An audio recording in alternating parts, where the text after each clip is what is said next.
सबसे पहले इस वीडियो के अंदर में ये 4 बातें मैंने कवर की है कि कौन से सब्जेक्ट में क्या रणनीति आपको रखनी है, दूसरी बात कौन से सोर्सेस को आपको फॉलो करना है, तीसरी बात क्या करना है और क्या नहीं करना है, ठीक है, और चौथी बात कुछ मेरी तरफ से महत्वपूर्ण टिप्स आपके।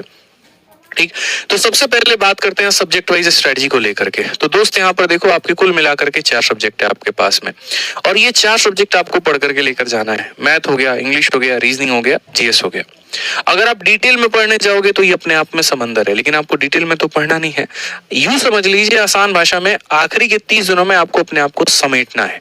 ठीक है, अब जितना फैलाना था फैला लिया, और समेटना शुरू करो यहाँ पर, क्योंकि अगर वाइंड अप करना नहीं सीखे तो पेपर में भी अपने आप को वाइंड अप नहीं कर पाओगे 60 मिनट के अंदर में, और फिर आपको नुकसान बहुत भारी झेलना पड़ जाएगा। शायद वो 1 साल का नुकसान बहुत लंबा गैप हो जाएगा, और उस समय हो सकता है कि आप अपनी फील्ड बदल दो, एसएससी ही छोड़ दो, या कुछ भी हो सकता है। तो इसीलिए वाइंड अप करना सीखना है। अब इन वाइंड अप में यहाँ पर क्या होगा, तो जो भी आपके इनकम्प्लीट टॉपिक्स हैं आप उसको पढ़ के जाओ। अब जरूरी नहीं है कि सिलोगिज्म आपने छोड़ दिया तो एकदम से छोड़ ही देना है, क्या पता आपकी किस्मत बहुत अच्छी हो और आपका 2 स्टेटमेंट का क्वेश्चन आपके में आ जाए।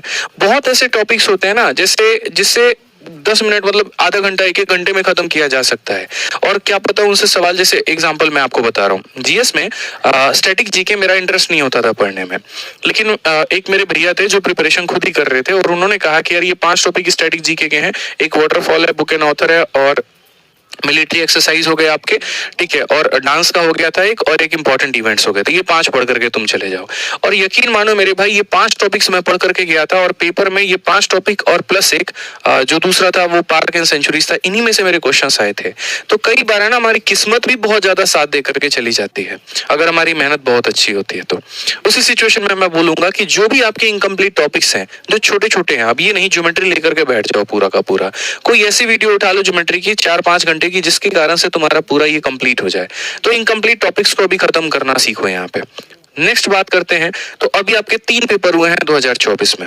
एक आपका सीएचएसएल का है, दूसरा आपका सीपीयू का है, तीसरा आपका फेज 12 का है। वो फेज 10 नहीं है, 12 है, उसके बाद की 2 लाइनें दिख नहीं रही होंगी, वो आपको अलग बात है। तो ये 3 परीक्षाओं के जो पेपर हैं इनके पे क्या करना है वो मैं बताऊंगा। ये नहीं कह रहा हूं इसके सारे सेट लगा लो, इसके सारे सेट लगा लो, इसके सारे सेट लगा लो, प्रैक्टिकली वो अभी पॉसिबल नहीं है, लेकिन इसमें क्या करना है वो भी हम आपको बताएंगे।